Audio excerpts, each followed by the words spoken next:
बिहार राज्य खेल प्राधिकरण पटना एवं हॉकी इंडिया के द्वारा 11 से 20 नवंबर 2024 तक राजगीर में आयोजित एशियन चैंपियन ट्रॉफी के महिला वर्ग हॉकी टूर्नामेंट के विजेता को दी जाने वाले ट्रॉफी की गौरव यात्रा का स्वागत जिलाधिकारी डॉक्टर नवल किशोर चौधरी एवं वरीय पुलिस अधीक्षक आनंद कुमार के द्वारा भागलपुर में किया गया। वाहन से ट्रॉफी उतारते समय स्काउट एंड गाइड के बच्चे बैंड बजाकर एवं पुष्प बरसाकर हॉकी ट्रॉफी के साथ अतिथियों का स्वागत किया।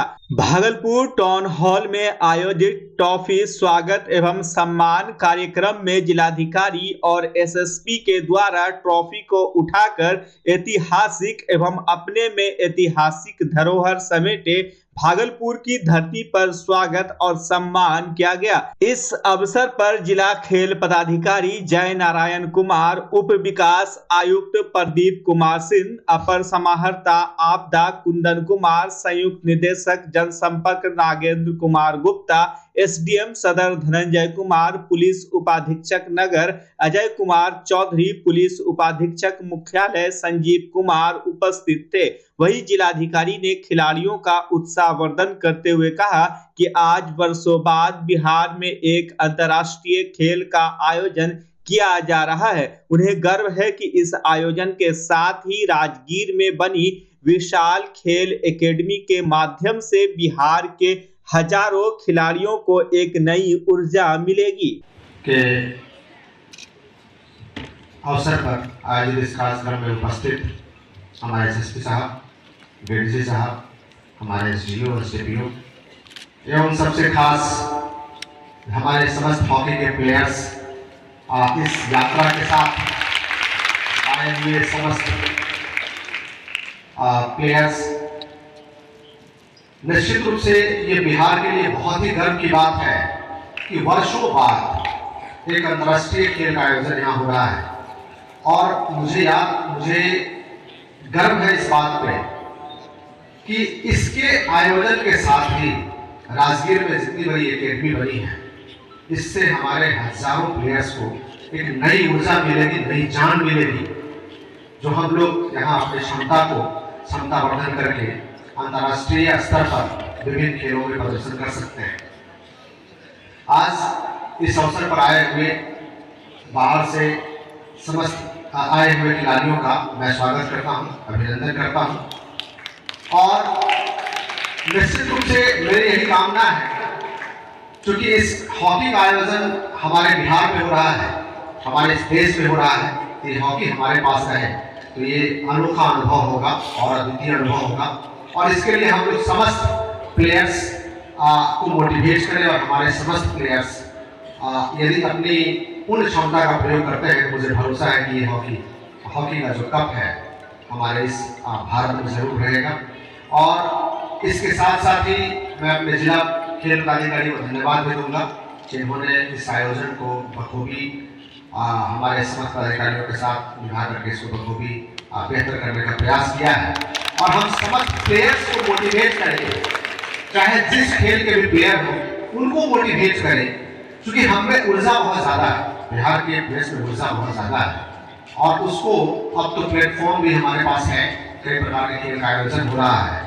विभिन्न खेलों में हम अपनी क्षमता को प्रदर्शित करेंगे और बेहतर अभ्यास करेंगे तो निश्चित रूप से बिहार देश में ही नहीं अंतर्राष्ट्रीय स्तर पर एक बेहतर प्रदर्शन करेगा। Thank you.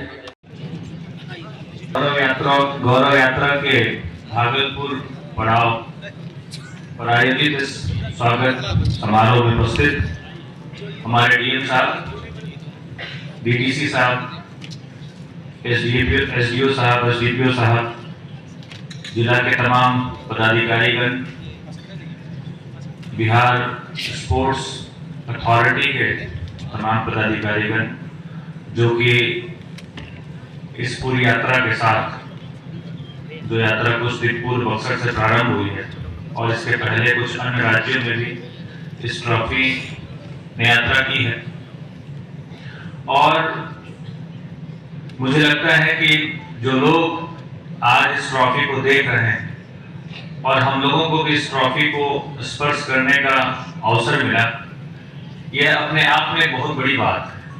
और कई दशकों बाद बिहार में कोई भी अंतर्राष्ट्रीय स्तर का जो खेल का आयोजन हो रहा है और उस आयोजन की जो ट्रॉफी है जिसने पूरे एशिया के कई देशों की यात्रा की है, और उस ट्रॉफी के स्वागत के लिए हम लोग यहाँ एकत्रित हैं। ये जब आप 5-10 साल बाद पीछे मुड़ के देखेंगे तो पाएंगे कि कितना गौरवशाली क्षण था, और एक बिहार में खेल के एक नए युग की शुरुआत हो रही है। और यह यात्रा, यह ट्रॉफी जहां जहां से गुजरेगी वहां के लाखों जो हमारे युवा हैं, जो खेल में या जीवन के अन्य विधाओं में कुछ भी करने की इच्छा करते हैं, वो इससे प्रेरणा लेंगे और इससे एक बहुत बड़ी शुरुआत होगी जो आगे चल के बिहार के लिए ही नहीं बल्कि पूरे भारत के लिए एक नया अध्याय मुझे लगता है खेल के क्षेत्र में जरूर लिखेगी।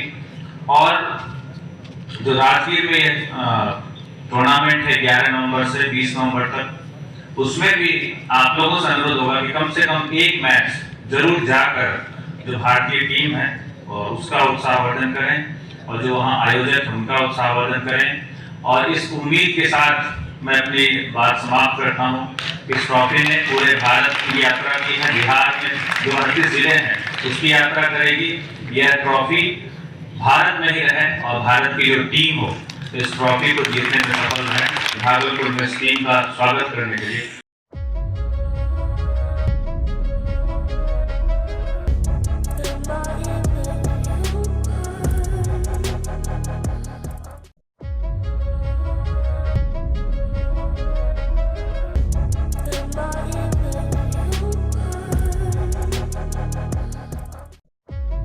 तिलकामाझी भागलपुर विश्वविद्यालय के फिजिक्स विभाग में बुधवार को जहां घंटों हाई वोल्टेज ड्रामा चलता रहा, वहीं आज शिक्षक डॉक्टर सुदेश कुमार जायसवाल की पत्नी साधना कुमारी कई महिलाओं के साथ कुलपति आवास के बाहर धरना पर बैठ गई और तिलकामाझी भागलपुर विश्वविद्यालय प्रशासन से न्याय की गुहार लगाई। इस दौरान एक बार फिर उन्होंने अपने पति पर कई गंभीर आरोप लगाए। वही महिला को टीएमयू के अधिकारियों ने समझाने का प्रयास किया, लेकिन वह अपनी मांग पर अडिग रही। धरना के दौरान कांग्रेस भाजपा नेत्री समेत शहर की कई महिलाएं भी साधना कुमारी के समर्थन में दिखी।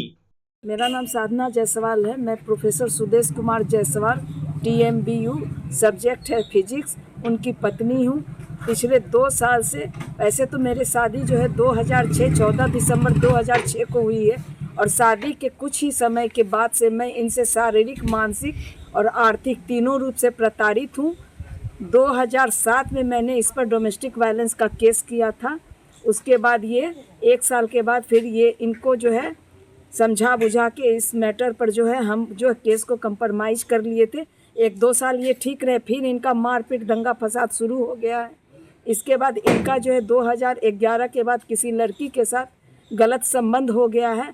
उसके बाद ये लगातार तब से हमको 2013 से हम तुम्हारे साथ नहीं रहेंगे, मेरे घर से निकलो करते करते आज जो है 2024 आ गया है। पिछले 2 साल से यानी कि 15 दिसंबर 2023 को मैं VC आवास पे आके अपनी सारी व्यथा को एप्लीकेशन और पर्सनल दोनों तरह से VC साहब को अवगत करा चुकी हूँ। इसके लिए कमेटी भी गठित हुई थी। 19 अप्रैल को कमेटी थी जिसमें सुदेश जायसवाल आके बोले मैं उनकी पत्नी नहीं, उनके घर की मेड हूँ।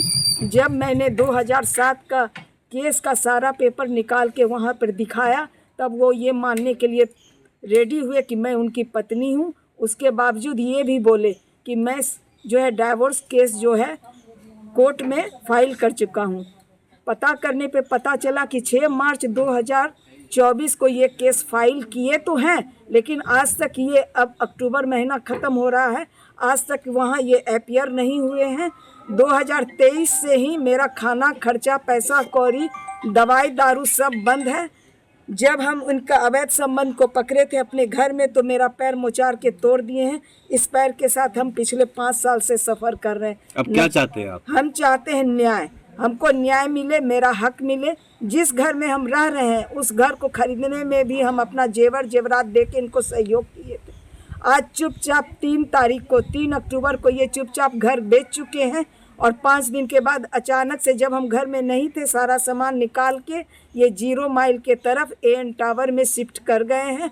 हमको बोले तुम अपना व्यवस्था कर लो, हम तुमको अपने साथ नहीं रखेंगे, किसी भी कीमत पर मैं तुम्हारे साथ नहीं रहूँगा। आज क्या कर रहे हैं? आज हम यहाँ धरना पर बैठे हैं। अपनी मांग हमको चाहिए, मेरा जो अधिकार है वो चाहिए। कहाँ बैठे धरना? हम VC आवास के सामने बैठे हुए हैं और मैं VC साहब से गुहार लगा रही हूँ।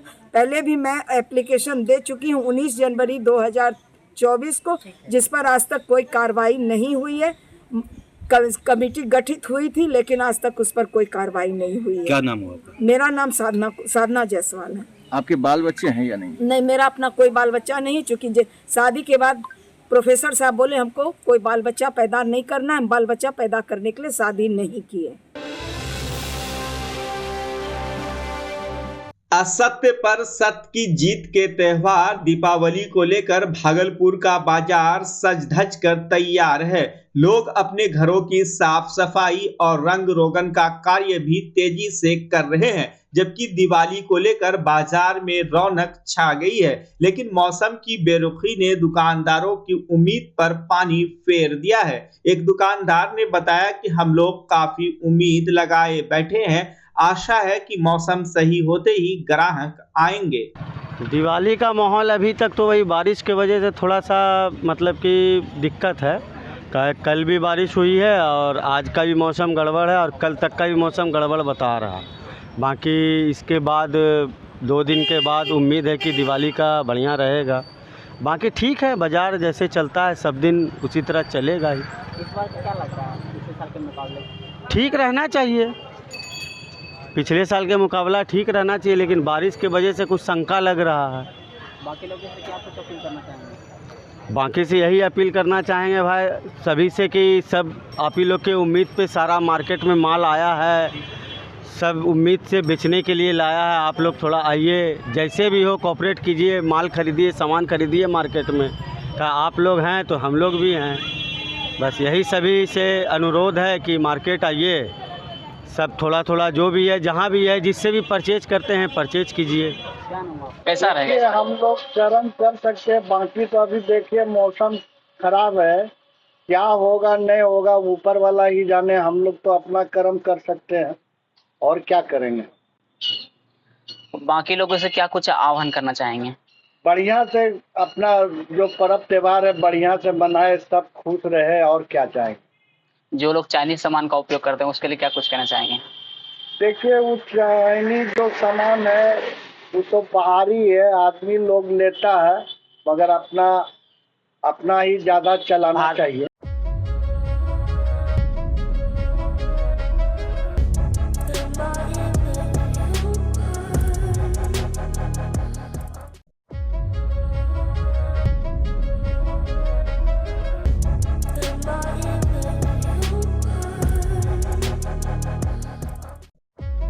भागलपुर के नाथनगर में आगामी काली पूजा को लेकर शांति समिति की बैठक हुई। बैठक की अध्यक्षता सिटी DSP 2 राकेश कुमार ने की। इस दौरान नाथनगर, ललमटिया और मधुसूदनपुर थाना के पुलिस अधिकारी मौजूद रहे। वहीं नाथनगर सार्वजनिक पूजा समारोह समिति और शांति समिति के सदस्यों ने काली पूजा के दौरान शांतिपूर्ण विसर्जन सुनिश्चित करने की बात कही। पूजा समिति के अध्यक्ष पप्पू यादव ने काली विसर्जन के दौरान पुलिस प्रशासन और शांति समिति के सदस्यों से सहयोग की अपील की। मौके पर DSP राकेश कुमार ने बताया कि शांति और भाईचारा के माहौल में विसर्जन कराना पहली प्राथमिकता है। अवसर को लेकर आज नाथनगर क्षेत्र में शांति समिति बैठक किया गया था, जिसमें सभी लोग मित्रपति लोग और अन्य समिति के लोग उपस्थित हुए हैं और उन्हें तो द्वारा आश्वस्त किया गया कि इस बार की काली पूजा बहुत शांतिपूर्ण माहौल में मनाया जाएगा। डीजे वाले को स्पष्ट रूप से निर्देश दिया गया है कि वह डीजे में किसी तरह असली गाना नहीं बजाएंगे, अगर वह बजाएंगे तो कानूनी कार्रवाई की जाएगी। निर्णय हुआ और कल ही पूजा समिति की सारी मेड़पति के साथ बैठक होके हमारे 2 तारीख को विसर्जन होना है, जो सुभाष पार्क पास पूजा समिति का कैंप रहेंगे। और हमारे मसूदनपुर से 3 मूर्ति को आना है, जो वहां के प्रभारी को सारी बात बता दिया गया है कि वो 7 बजे तक वो मूर्ति सुभाष पार्क के पास लती आएंगे और उनके पाछे सारा लाइनबद्ध हो जाएगा और शांति सद्भाव से हमारा वहां भी चंपानदी घाट भी बन के तैयार हो जाएगा और शांति सद्भाव से विसर्जन हो जाएंगे। सारे पूजा समिति के लोग रहेंगे, प्रशासन के लोग रहेंगे, पूजा समिति अध्यक्ष पप्पू यादव। बिहार राज्य दफादार चौकीदार पंचायत परमंडल इकाई द्वारा आज अपनी मांगों को लेकर परमंडलीय आयुक्त के समक्ष 1 दिवसीय धरना दिया गया। धरना का नेतृत्व राष्ट्रीय महासचिव डॉक्टर संत सिंह, राज्य कार्यकारी अध्यक्ष जीतो सिंह, राज्य उपाध्यक्ष रामविलास पासवान, परमंडलीय अध्यक्ष कैलाश झा, बांका जिला अध्यक्ष दिनेश पासवान, मनोहर पासवान और भगवान सिंह ने किया। वहीं राष्ट्रीय महासचिव डॉक्टर संत सिंह ने कहा कि बिहार सरकार से यह मांग की गई है कि सेवानिवृत्ति हो चुके और सेवानिवृत्त होने वाले दफादार चौकीदार के आश्रितों की बहाली के लिए उच्च न्यायालय पटना के निर्णय को समाप्त कर बिहार विधानसभा में विशेष अध्यादेश लाकर इसे पास किया जाए। साथ ही सभी जिला अधिकारियों को दफादार चौकीदारों के आश्रितों की बहाली का निर्देश दिया जाए। कि जो बिहार, बंगाल, उड़ीसा एक प्रांत था, तो अंग्रेजों ने चौकीदारी व्यवस्था लगाया। उन्होंने कहा कि आप जो है अपराधियों के बीच में रहते हैं, इसलिए आपकी सुरक्षा के लिए आपके सेवानिवृत्त होने पर आपके आश्रित का प्रावधान किया जाएगा। ये चौकीदारी मैनुअल में है कि चौकीदार रिटायर होगा तो उसके बेटा का बहाली होगा। 90 में सरकारीकरण हुआ तो सरकार ने इस नीति को माना कि ये आप लोग अपराधियों के बीच में रहते हैं, आपके आश्रित की बहाली आवश्यक है, और वो 2004 तक चली। कोर्ट से उसको समाप्त कर दिया गया। फिर नीतीश जी की सरकार आई तो उन्होंने कहा कि नहीं, चौकीदार दफदार के आश्रित की बहाली होनी चाहिए। तो उन्होंने भी कानून बनाया। अभी 25/2/23 को ये कानून ये भागलपुर के ही एक चौकीदार थे, क्या नाम है वो, अब बिहार, क्या नाम था, देवमुनि पासवान, वो उन्हीं के केस में फिर कोर्ट कह दिया कि ये आपके आश्रित की बहाली हो रही है, वो गलत है। तो हम धरना इसलिए दे रहे हैं नीतीश जी कि कोर्ट के आदेश को बदलने का पावर सरकार को है। नीतीश जी अध्यादेश ला करके, जैसे पहले उन्होंने हमारे आश्रित का कानून बनाया था, कानून बनाए, इसी के लिए हम लोग धरना दे रहे हैं। आपका परिचय? डॉक्टर संत सिंह, राष्ट्रीय महासचिव, अखिल भारतीय दफदार।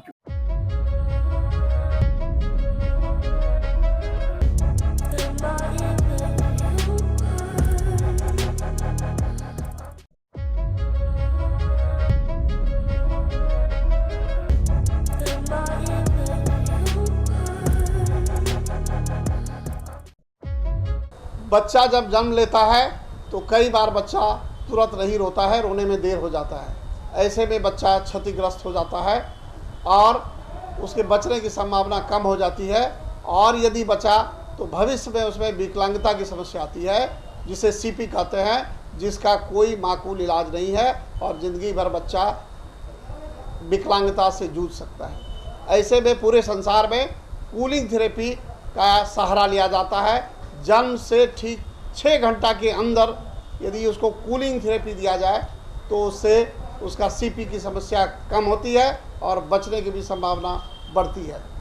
पहली बार बिहार झारखंड में आपके शहर के स्नेह नवजात शिशु बाल सेवा केंद्र में यह मशीन उपलब्ध है। कभी भी ऐसी बात हो कि बच्चा रोने में विलम्ब हो गया तो आप स्नेह नवजात शिशु बाल सेवा केंद्र में जरूर संपर्क करें।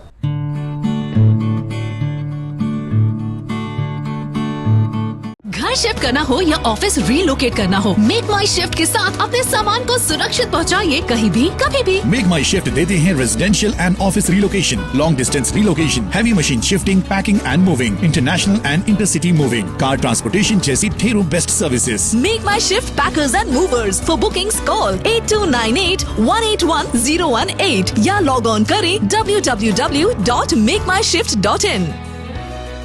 रिंकू एलईडी बल्ब, एक बार लाओ और चलाते ही जाओ। हमारे एलईडी बल्ब्स है क्वालिटी में नंबर 1 और एनर्जी एफिशिएंट, जो रखे एनवायरनमेंट और आपके बिजली के बिल दोनों का ख्याल। रिंकू एलईडी बल्ब के साथ एनर्जी बचाओ और बिल घटाओ। ये है पावर सेविंग लाइट जो चले लंबे समय तक और रखे आपके घर को रोशन। हमारे यहाँ एलईडी लाइट्स मिलते हैं एक व्यापक रेंज में, जो आपकी हर जरूरत को पूरा करेगी। लेकिन यही नहीं, हमारे एलईडी लाइट सिर्फ चमकदार नहीं बल्कि एनवायरनमेंट फ्रेंडली भी है। तो आज ही लाओ रिंकू एलईडी बल्ब और पाओ 1 साल की वारंटी का भरोसा। रिंकू एलईडी बल्ब्स, नई जनरेशन के स्मार्ट बल्ब्स। आज ही संपर्क करें 8651063786 या मेल करें rinku.led.bulb@gmail.com। हमारा पता असाननपुर, भागलपुर, बिहार 812002।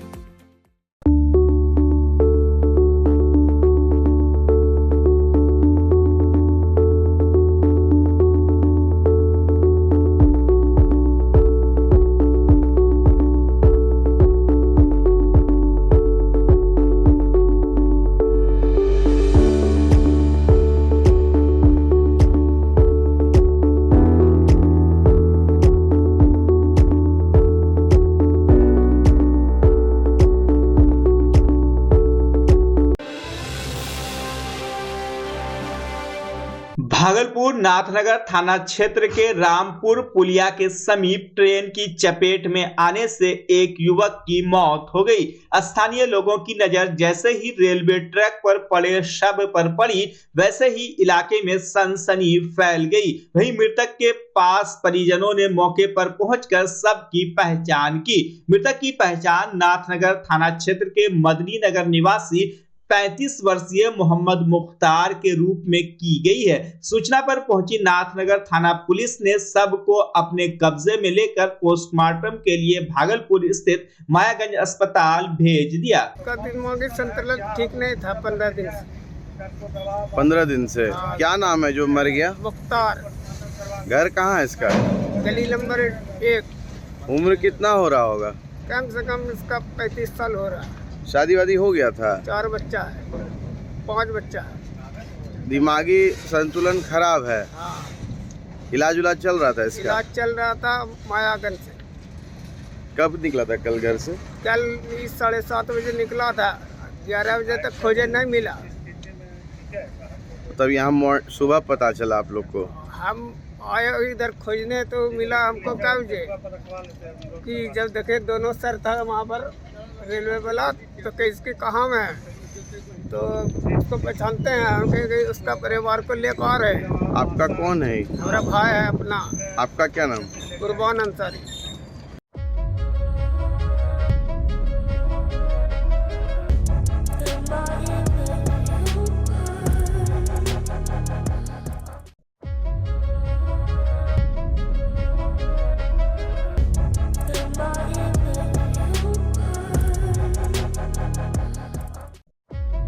वैशाली जिला के हाजीपुर विधायक अवधेश सिंह ने स्मार्ट मीटर के फायदे को बताया। इस दौरान उन्होंने बताया कि स्मार्ट मीटर वास्तव में स्मार्ट है, समाज के लिए हितकारी है।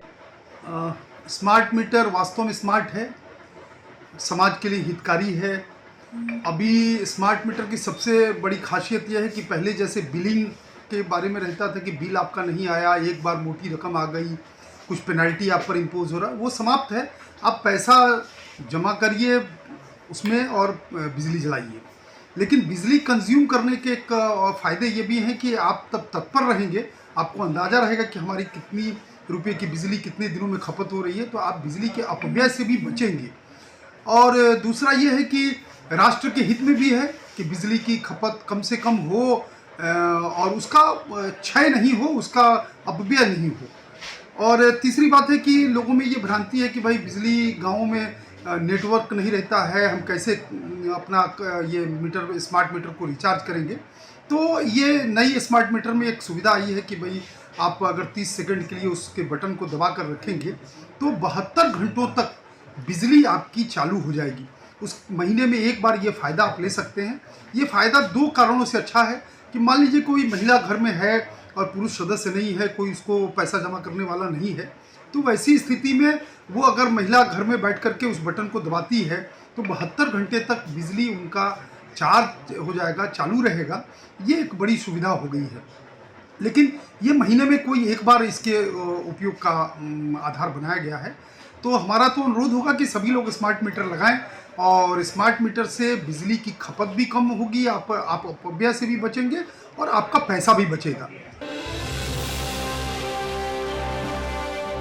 वैशाली के डीएम यशपाल मीणा ने पेट्रोल पंप के लिए अनापत्ति प्रमाण पत्र लंबित रहने के कारणों की समीक्षा की। समीक्षा के क्रम में उन्होंने पाया कि अधिकांश लंबित मामले पीडब्ल्यूडी एवं आरसीडी कार्यालय के स्तर पर लंबित है। बैठक में डीएम ने कहा कि अच्छी तरह जांच करा लें और जो कुछ भी आपत्ति है उनका निराकरण एक ही बार में करा लें। कुछ मामले स्थानीय थाना एवं वन विभाग के स्तर पर भी लंबित पाए गए, जिसके लिए उन्होंने वन विभाग से अविलंब जांच कर अनापत्ति प्रमाण पत्र देने का निर्देश दिया। जिलाधिकारी ने कहा कि कार्य के लंबित रहने से दलाली की प्रक्रिया शुरू हो जाती है। अगर किसी मामले में एडवर्स रिपोर्ट आता है तो उसे वरीय अधिकारी खुद ही जांच करे। बैठक में अपर समाहर्ता, वरीय उप समाहर्ता, अनुमंडल पदाधिकारी महनार एवं महुआ, पेट्रोल पंप के आवेदक, Indian oil, BCL, Bharat petroleum कंपनियों के प्रतिनिधि उपस्थित रहे।